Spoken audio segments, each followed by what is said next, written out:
Are you going to cut funds in the sanctuary states, like for instance California, they keep supporting illegal immigration and then these people work under Yeah, we're the giving table? them a hard time. And also, if a foreign policy question. I mean, they don't have a governor in California. They have a man that wants to give away everything to people that nobody's seen before.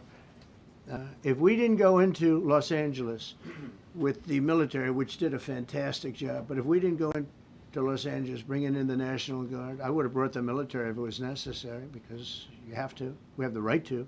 That was another thing upheld by the Supreme Court.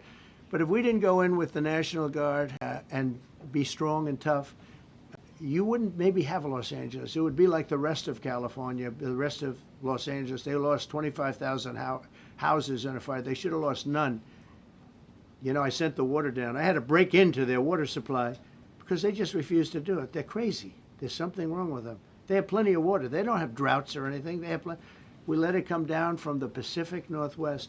They routed all the water out into the Pacific Ocean for environmental reasons, okay? And now you have 25,000 houses, none of which would have burned down if you had the water.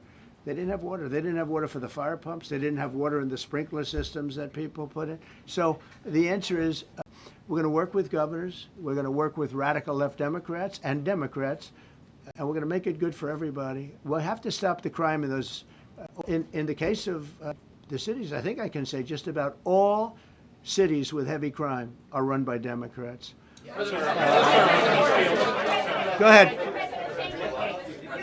11 Yeah, with the glasses. I'm with Iran Go ahead, yes. International. Yeah, no, the man behind you, yeah, please. President Trump, Anthony Mashak from Lebanon, asked you regarding the threats posed by Iran's allies and proxies operating in the U.S. They were threatening your life. So what do you say about that? And regarding the Lebanon, because Hezbollah is as well part of Iran's allies, is there any time frame in Lebanon regarding disarming Hezbollah in Lebanon? Yeah, Lebanon is a great place with brilliant people. You know, it was known for the professors and doctors and had an incredible history. And hopefully we can bring it back again. I just appointed a friend of mine who's Lebanese, and I didn't know he was Lebanese. I've known him for 20 years, very, very successful man. And I just appointed him. And I said, why would you want that? He says, because I was born there, I was raised there, I love it. I love it so much. I said, you know, it's very dangerous going to Lebanon as ambassador. And he said, that's what they say, but I don't care about danger. I mean, this is a guy that is just a very big business guy. He wants to give up his whole life to go to Lebanon because he believes in it so much. We're with Lebanon all the way. We'll try and straighten it out. Threaten my life? Yeah, they have threatened. I get that throbbing feeling every once in a while. Get that throbbing feeling, but you know what? That's okay.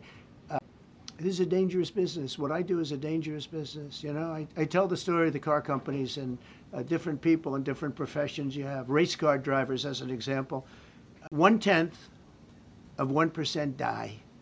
Bull riders, 0.1%. That's not a lot, but it's people die. When you're president, it's about 5%. If somebody would have told me that, maybe I wouldn't have run. Okay? This is a very dangerous profession. Yeah, please. By the way, so many questions. Should we keep this going, Pam? Or not? This is the opposite of Biden. Biden would take a half a question and he'd leave without answering it. Go ahead. On Iran. You tell me when it gets boring. Okay.